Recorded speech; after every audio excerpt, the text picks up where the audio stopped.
Next हमारे पास है प्रमेय 6.3। तो इसमें स्टेटमेंट देखेंगे कि यदि दो त्रिभुजों में संगत कोण बराबर हो। संगत का मतलब क्या होगा? संगत का मतलब होगा कि ये वाला जो एंगल है वो इसके इक्वल, और ये वाला इसके इक्वल, और ये वाला इसके इक्वल। ठीक है, ये होता है संगत कोण। संगत भुजा का मतलब होगा ये वाली भुजा तो इसके, और ये वाली तो ये वाली और ये वाली। ठीक है, तो अगर बोलता है कि दो त्रिभुजों में जो संगत कोण है वो बराबर है, यानी कि ये वाला एंगल और ये इक्वल है, ये वाला इसके इक्वल होगा, ये वाला इसके इक्वल होगा, तो उनकी संगत भुजाएं एक ही अनुपात में होती है। तो इनकी जो संगत भुजाएं यानी कि ये वाली और ये वाली, इसका जो अनुपात होगा, और इस वाली भुजा का और इसका अनुपात, और इसका अनुपात कैसा होगा? वो बराबर होगा, यानी कि ये समानुपाती होती है। और इसलिए ये दो त्रिभुजें क्या होती है? समरूप होते हैं। ये दोनों त्रिभुज कैसे होते हैं? समरूप होते हैं। ठीक है, इंग्लिश में देखेंगे एक बार इसको। If in two triangles corresponding angles are equal, यानी कि इसके जो कॉरस्पॉन्डिंग एंगल्स है वो इक्वल है। Then their corresponding sides are in the same ratio, यानी कि उनकी जो कॉरस्पॉन्डिंग साइड्स है वो कैसी है? वो उनका रेशियो कैसा है? वो सेम होगा। And hence the two triangles are similar. तो ये दोनों ट्राइंगल्स कैसी होती है? ये कैसी होगी? ये सिंगल होगी, ऐसे सिमिलर होगी। ठीक है, तो इसको प्रूव करने के लिए क्या करेंगे? पहले सबसे पहले गिवन, यानी कि दिया है हमारे पास angle A is equal to angle D, और angle B is equal to angle E, और angle C is equal to angle F. ये दिया हुआ है। ठीक है, और हमने प्रूव करना है, टू प्रूव यानी कि सिद्ध करना है। ठीक है, हमने दो चीजें सिद्ध करनी है। सबसे पहले तो हमने प्रूव करना है कि A B upon D E is equal to A C upon D F is equal to B C upon E F. तो ये प्रूव करना है, और दूसरा प्रूव करना है हमने कि त्रिभुज ए बी सी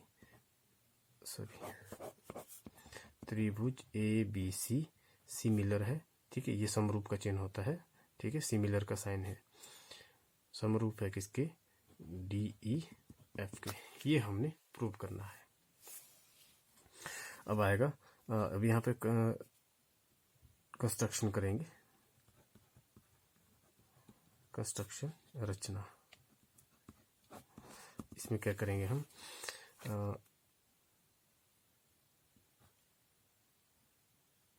डीपी, देखिए जो ये डीपी है ये किसके बराबर लेंगे हम? ए बी के बराबर है। ए बी तथा ए सी डी क्यू बराबर है किसके? ए सी काटे, और पी क्यू को मिलाएं।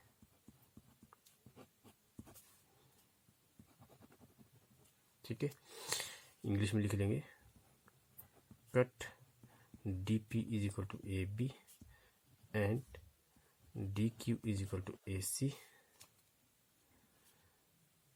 And join P and Q। ठीक है, कंस्ट्रक्शन का मतलब क्या होगा? देखिए, जितना ए बी है उतना हम डी क्यू ले लेंगे, डी पी ले लेंगे, और जितना ए सी है उतना हम डी क्यू ले लेंगे। उसके बाद पी और क्यू को हम ज्वाइन कर लेंगे। ठीक है, अब आएगा हमारे पास प्रूफ।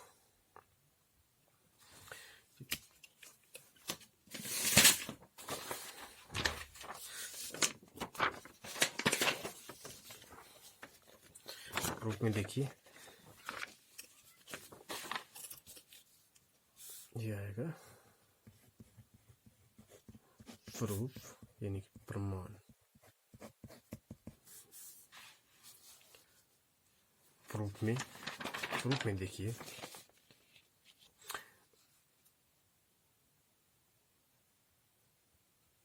ये एंगल और ये एंगल इक्वल है। ठीक है, और दूसरा अगर देखिए त्रिभुज, सबसे पहले कौन सी त्रिभुज लेंगे हम, ए बी सी और डी पी क्यू, ठीक है। In triangle A B C and D P Q, ठीक है। इन दोनों त्रिभुजों में देखिए क्या है, ए बी और डी पी बराबर है, ए सी और डी क्यू बराबर है। देखिए साइड साइड यानी कि दो साइड्स इक्वल होगी और ये वाला एंगल भी इक्वल है, ठीक है। तो इसका मतलब क्या हो जाएगा, बाय साइड एंगल साइड, ये दोनों ट्राइंगल्स कैसे होंगे, ये सर्वांगसम होंगे, यानी कि ये कॉन्ग्रुएंट होंगे, ठीक है। तो हम लिखेंगे, सबसे पहले लिखेंगे A B is equal to D P और D Q is equal to A C. कहाँ से आया ये, गिवन यानी कि दिया है, सॉरी दिया है नहीं है, ये कहाँ से आया, रचना से, रचना से यानी कि फ्रॉम कंस्ट्रक्शन लिखेंगे, फ्रॉम कंस्ट्रक्शन। नेक्स्ट देखिए, नेक्स्ट है आपके पास angle A is equal to angle D था, ये कहाँ से है, ये हमारे पास दिया था, ये दिया है यानी कि ये गिवन है। तो इन दोनों स्टेटमेंट से हम ये कह सकते हैं कि ट्राइंगल ए बी सी ये सर्वांगसम है, ये सर्वांगसम और कॉन्ग्रुएंट का साइन होता है, ठीक है। किसके होगा, डी पी क्यू के, ठीक है। A B C is congruent to D P Q, यानी कि ये दोनों ट्राइंगल्स कैसे होंगे, ये हमारे पास दोनों ट्राइंगल्स कॉन्ग्रुएंट होंगे। अगर ये दोनों ट्राइंगल्स कॉन्ग्रुएंट है तो यहाँ पे देखिए, अब देखिए एक चीज यहाँ पे देखिए, इसका मतलब होगा कि ये और ये एंगल इक्वल होंगे, क्योंकि दोनों जो ट्राइंगल, अगर कॉन्ग्रुएंट ट्राइंगल है, सर्वांगसम त्रिभुज हैं, तो उनके संगत कोण यानी कि उनके कॉन्ग्रुएंट एंगल्स कैसे होते हैं, वो कैसे होंगे, वो इक्वल होते हैं। तो इसका मतलब होगा एंगल बी और एंगल पी इक्वल होगा, ठीक है। बट हमारे पास पहले से दिया हुआ है कि जो एंगल बी है वो एंगल ई के इक्वल है, ठीक है, ये हमारे पास दिया हुआ गिवन है। देखिए ये वाला एंगल इसके भी इक्वल है, तो ये वाला एंगल इसके भी इक्वल है। इसका मतलब क्या होगा कि ये और ये दोनों एंगल भी कैसे होंगे, इक्वल होंगे। अगर ये और ये एंगल इक्वल हुए, इसका मतलब होगा पी क्यू और ई एफ कैसे होंगे, पैरेलल है, कैसे होंगे, ये समांतर हैं, ठीक है। तो यहाँ पे हम बेसिक प्रोपोर्शनलिटी थ्योरम यानी कि आधारभूत समानुपातिकता प्रमेय का प्रयोग करेंगे। तो यहाँ पे देखिए एक बार हम यहाँ पे ये दोनों ट्राइंगल थे इक्वल और ये एंगल इक्वल थे, तो यहाँ पे देखिए बाई बीपीटी तो क्या हो जाएगा, ये डीपी अपॉन डीई। देखिए एक चीज है, हमने ये पढ़ा था बीपीटी में कि DP upon PE is equal to D Q upon Q F, ठीक है। यहाँ पे हम लेंगे डीपी अपॉन डीई, एक छोटी साइड ले लेंगे और एक बड़ी साइड ले लेंगे, तब भी जो रेशो होगा वो कैसा होगा, इक्वल आता है, ठीक है। तो यहाँ पे आ जाएगा आपका, देखिए DP upon DE is equal to D Q upon D F, ठीक है। ये डी है आपके पास, D Q upon D F. तो यहाँ पे देखिए जो डीपी था आपके पास, डीपी हमारे पास ए बी के इक्वल था, और जो डी क्यू था, डी क्यू हमारे पास ए सी के इक्वल था, ठीक है। तो यहाँ पे आ जाएगा A B upon D E, A C upon D F. अब देखिए ये एक बार इसको जो अभी हमने लिखा इसको हम यहाँ पे देख लेंगे। तो हमने लिखा है A B upon D E, यानी कि A B upon D E, तो देखिए ये कॉरस्पॉन्डिंग साइड्स है कि नहीं है, A B upon D E is equal to A C upon D F. Similarly जिस तरह से हमने ये दो प्रूव किए, सिमिलरली हम इसको B C upon E F की भी प्रूव कर सकते हैं, लेकिन हम ऐसा लिखेंगे नहीं, हम डायरेक्ट लिख सकते हैं इसी तरह या हम लिखेंगे सिमिलरली, ठीक है। हम लिख सकते हैं A B upon D E is equal to A C upon D F is equal to B C upon E F, यानी कि तीनों इक्वल हो जाएंगे, ठीक है।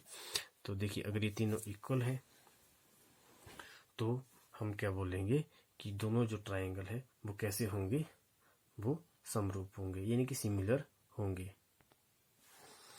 ठीक है, तो ये सिमिलर होंगे। ठीक है, ये हमारा स्टेटमेंट में दिया था कि अगर ये रेशो इक्वल होता है तो वो ट्राइंगल्स कैसे होंगे, वो हमारे पास सिमिलर होते हैं। और यहाँ पे हम जो एक क्राइटेरिया होता है जो कसौटी है, वो हम एंगल भी कह सकते हैं। देखिए तीनों एंगल सिमिलर थे, एंगल एंगल एंगल, लेकिन अगर दो एंगल भी आपके पास इक्वल होते हैं तो हम कह सकते हैं कि दोनों ट्राइंगल कैसे हैं, वो सिमिलर होंगे।